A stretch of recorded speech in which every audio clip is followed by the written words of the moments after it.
പമ്പയിൽ ഭിന്നശേഷിക്കാരന് Dolly ലഭിക്കാത്തതിൽ Sabarimala chief police കോർഡിനേറ്ററോട് ഹൈക്കോടതി report തേടി 2 ദിവസത്തിനകം റിപ്പോർട്ട് നൽകണം. പമ്പ ബസ് സ്റ്റോപ്പിലെത്തിയ ഭിന്നശേഷിക്കാരന് ഡോളി ലഭിച്ചില്ല എന്ന സ്പെഷ്യൽ കമ്മീഷണറുടെ റിപ്പോർട്ടിന്റെ അടിസ്ഥാനത്തിലാണ് നടപടി. എസ് ശ്രീകാന്ത് ചേരുന്നുണ്ട് കൊച്ചിയിൽ നിന്ന് വിവരങ്ങളുമായി. ശ്രീകാന്ത്, വിശദാംശങ്ങൾ. ശബരിമലയുമായി ബന്ധപ്പെട്ട കേസുകൾ ഇപ്പോൾ ഹൈക്കോടതി പരിഗണിക്കുകയാണ്. പമ്പയിൽ ഭിന്നശേഷിക്കാരന് ഡോളി ലഭിക്കാതിരുന്ന വിഷയത്തിൽ കോടതിയുടെ ഇടപെടൽ ഉണ്ടായിട്ടുണ്ട്. ശബരിമല ചീഫ് പോലീസ് കോർഡിനേറ്ററോട് ഹൈക്കോടതി ഇപ്പോൾ റിപ്പോർട്ട് തേടിക്കഴിഞ്ഞു. 2 ദിവസത്തിനകം റിപ്പോർട്ട് നൽകാനാണ് നിർദ്ദേശം. പമ്പ ബസ് സ്റ്റോപ്പിലെത്തിയ ഭിന്നശേഷിക്കാരന് ഡോളി ലഭിച്ചില്ലെന്ന സ്പെഷ്യൽ കമ്മീഷണറുടെ റിപ്പോർട്ടിന്റെ അടിസ്ഥാനത്തിലാണ് ഇത്തരത്തിൽ ഒരു നടപടി കോടതിയുടെ ഭാഗത്തു നിന്നും ഉണ്ടായത്. അതുപോലെ തന്നെ നിലയ്ക്കലിലെ അനധികൃത കോൺട്രാക്ട് കാരേജ് ബസ്സുകളുടെ സർവീസ്, അതിലും ഇപ്പോൾ നിലയ്ക്കൽ CIയോട് കോടതി റിപ്പോർട്ട് തേടിയിട്ടുണ്ട്.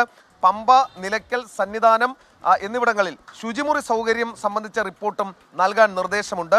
എൻവയോൺമെന്റ് അസിസ്റ്റന്റ് എഞ്ചിനീയറാണ് ഇക്കാര്യത്തിൽ റിപ്പോർട്ട് നൽകേണ്ടത്. അതായത് ശബരിമലയുമായി ബന്ധപ്പെട്ട പ്രധാനപ്പെട്ട എല്ലാ വിഷയങ്ങളിലും ഹൈക്കോടതിയുടെ ഇടപെടൽ ഇന്ന് വന്നിരിക്കുന്നു. അതിലെല്ലാം തന്നെ ബന്ധപ്പെട്ട അധികാരികളോട് റിപ്പോർട്ടും തേടിയിരിക്കുന്നു.